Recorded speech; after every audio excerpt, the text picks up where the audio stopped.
20 anos atrás, Estrada de Ferro, Central do Brasil, linha de trem Nova Iguaçu, Roberto Tavares, Jorge Duarte, Raimundo Rodrigues, Júlio Sekiguchi, DNI e Ronald Duarte. Vai periférico, vai periférico, vai periférico, vai. Das quebradas da cidade, do centro à periferia. Quem diria? Rio, Paris, Baixada, Ipanema, Bruxela. Favela. No seu batidão férico, salve imaginário periférico. Vai periférico, vai periférico, vai periférico, vai periférico, vai periférico, vai periférico.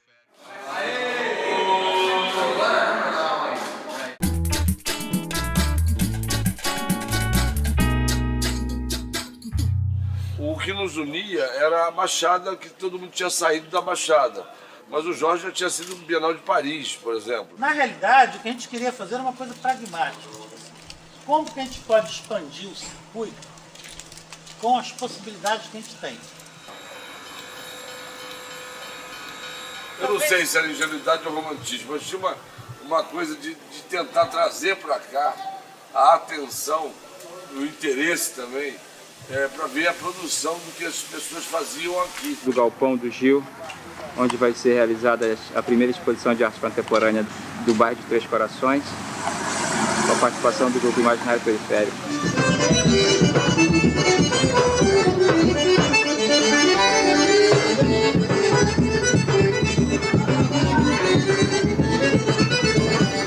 Mas no momento em que a gente consegue fazer essa ação se tornar viável, mas deixa de ser romântica e tudo, eu acho que é uma questão prática.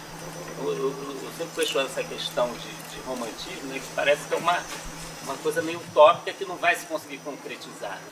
No fundo já estava todo mundo meio instituído por aí afora, mas a gente não tem espaço até hoje dentro dos lugares onde a gente vive. Por exemplo, Magé, onde eu e o DNI vivemos ainda. É um lugar que não tem nenhuma galeria. Simplesmente, quer dizer, o sistema de arte não existe. O campo de possibilidades se abre para o imaginário inserir nesse contexto tão bonito, tão Valgranja, de repente a libido acesa, né? Para deixar fluir as imagens, né? Imagens que vão vir de dentro. Um grande reboliço no meio das artes e essa interação entre a periferia e o centro da cidade. Mas então você mede o potencial desse tipo de atividade com essa história, por exemplo, da menina que estava lá assistindo ao evento lá em Pau Grande.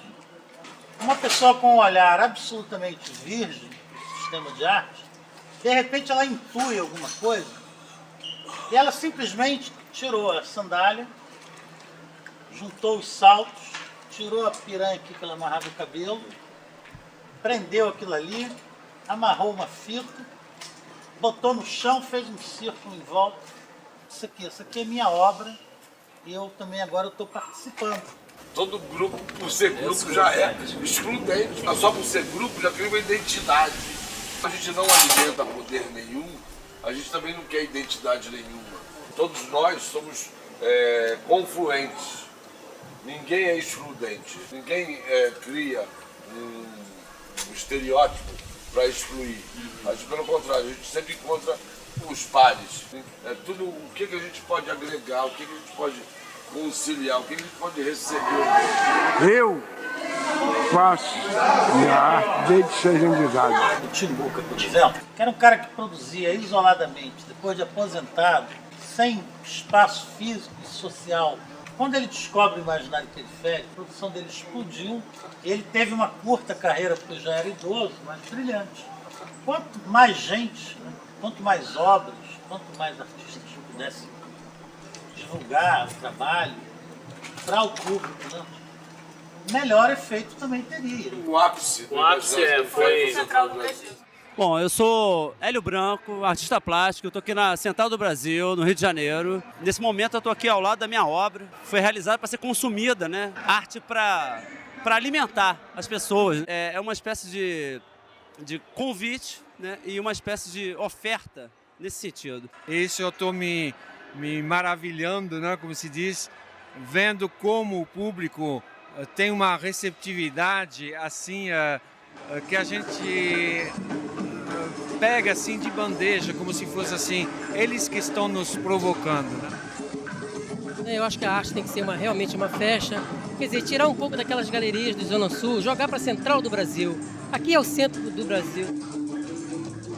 E o povo não tem aquela coisa, de repente não tem o vocabulário do galerista, o vocabulário do marchão, o vocabulário do crítico, mas o povo tem a sensibilidade de ver um trabalho, entender o trabalho e dialogar com o artista de igual para igual. Você lembra quando a gente fez o manifesto de Fome Zero? Isso. Então tinha aquela ideia de que cabeça vazia não enche barriga, né? Então, quer dizer, a cultura, primeiro que se a gente entender a cultura no sentido mais amplo, ela vai estar em toda parte. Se a gente fala de uma alta cultura, de uma cultura de elite, de uma cultura acadêmica, então ela está centrada nas grandes capitais. Mas é preciso que isso seja entendido diferente. O campo precisa de mais cultura, as massas precisam de cultura.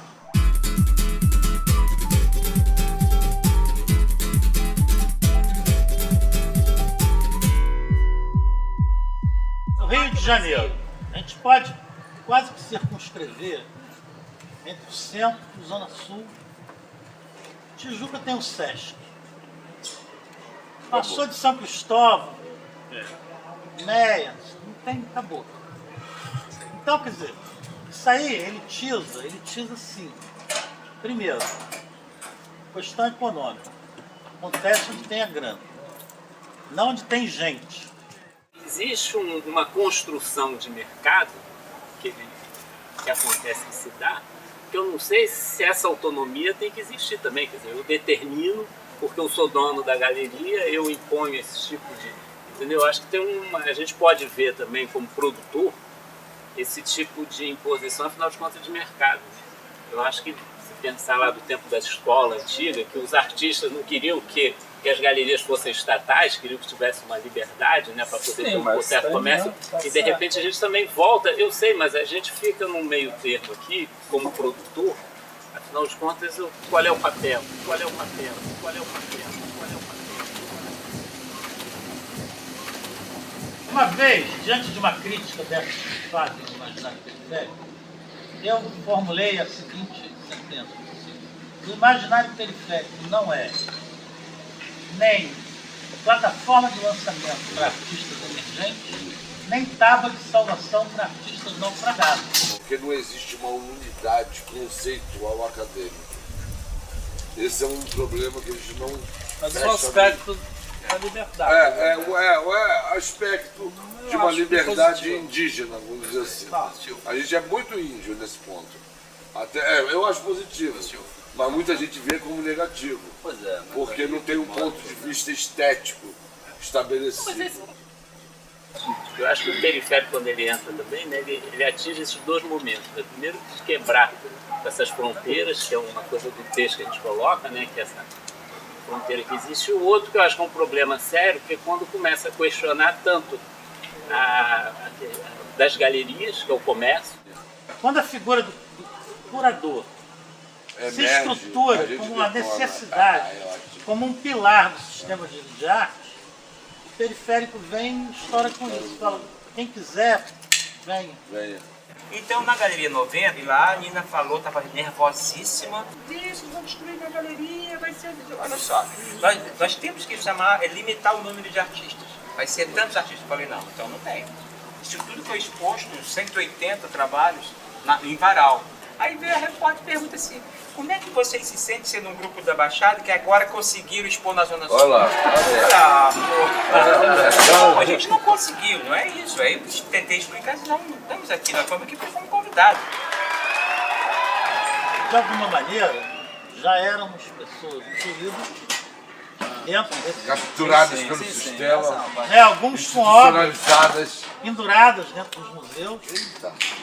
E nunca foi a nossa política dizer assim, não, vamos destruir o museu, porque vamos vender o prédio do Museu Nacional, com dinheiro a gente faz um... Não. A ideia era de expansão do circuito, não de... O museu é para todos.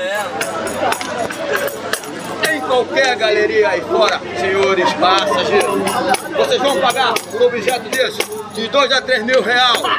de 1.500 dólares, 2.000 euros. Mas aqui na minha mão, aqueles que apreciam as artes contemporâneas, aqueles que valorizam a tua coleção privada, vão levar um objeto desse por apenas R$1. Aceita o teu vale transporte, o teu ticket de refeição. É o passatempo dos críticos. Alegria dos marchands. Vamos lá, quem mais querem? Olha aí. Então, o periférico ele tem esse gesto de abertura, de aceitar todos. Isso aproxima muito o pensamento oriental, né, do taoísmo, essa não diferenciação, essa não seleção. Então essas são ideias que eu gosto muito desse grupo, né, ter sempre coisas novas, experimentais e nenhum tipo de discriminação. E o periférico é isso, sabe? Essa busca de uma identidade que fale por nós todos. Eu acho que seja assim uma das últimas utopias artísticas e históricas, né, desse momento que a gente vive. O imaginário periférico é o maior exemplo da alma carioca. É onde eu me entendo com minha precariedade, minha brasilidade, é no imaginário. Quanto custa eu não sei, tá entendendo? Mas eu acredito que tenha custos sociais, né? Dentro de um meio elitista como é o meio da arte contemporânea, e é um meio evidentemente central, né? A arte contemporânea se concebe como uma arte central, né? De um pensamento central no mundo, central em todos os lugares, né? E você se colocar como periferia, né, é um risco que você assume da exclusão, né? Talvez esse seja o preço que se pague.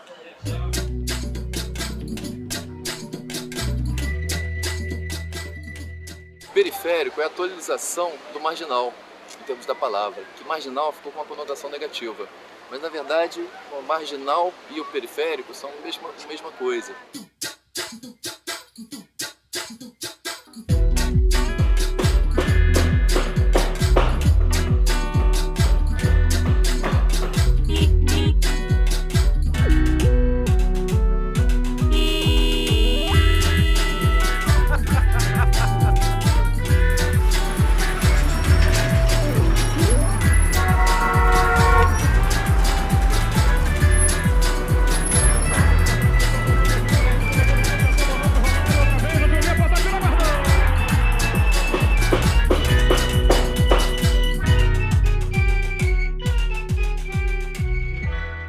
Saíram daqui para trabalhar lá na cidade.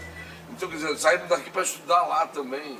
Então, todo mundo saía daqui, a gente que estruturava aquilo tudo, a gente se achava assim, porra, por que não a gente vai fazer agora aqui uma situação em que as pessoas não vão olhar para cá?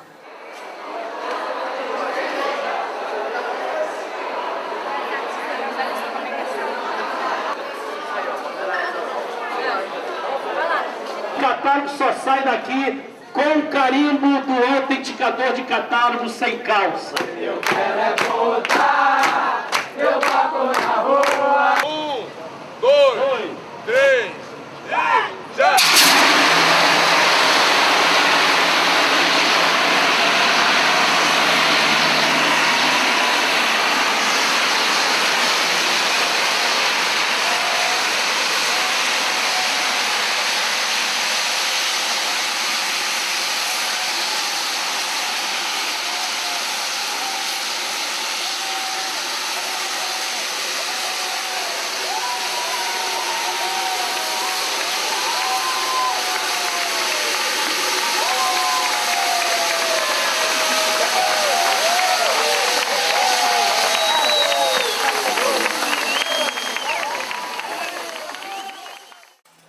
Naquele tempo que nós abrimos, né, o periférico, esse conceito de periferia não existia. Não como hoje. Não como hoje, não tinha esse apelo. Você tem criado uma estrada de mão dupla e onde o pessoal da Baixada Fluminense também foi para a Zona Sul, mas o pessoal da Zona Sul também foi para a Baixada. Se eu estou em Nova Iguaçu, se eu estou na Baixada, em São João de Meriti, se eu estou em Friburgo, Paraty, Nova York, eu sempre estou no centro.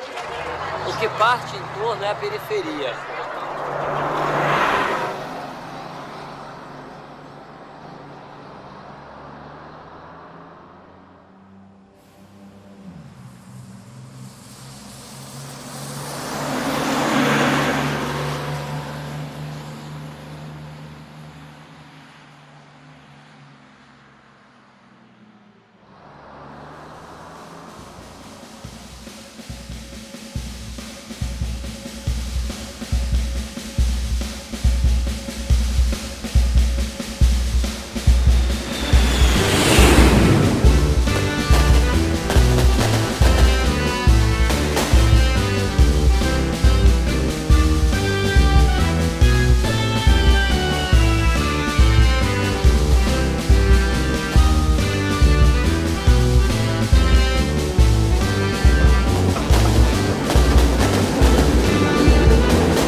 centro-periferia, ela não é só no Rio, no Brasil, ela é mundial. Temos artistas que a primeira participação foi no periférico e hoje está expondo em Nova York. Sempre foi de interesse desse grupo aterrar as fronteiras e não ficar afirmando.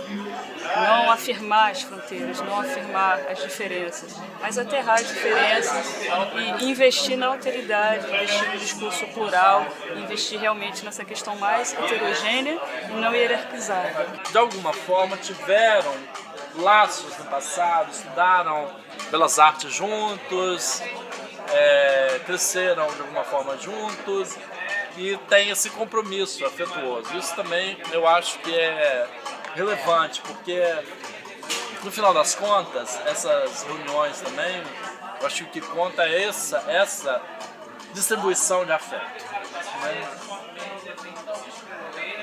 Onde quer que se encontre. Sou periférico, mas não pertenço a lugar nenhum. Sou periférico, esse planeta é meu lugar comum.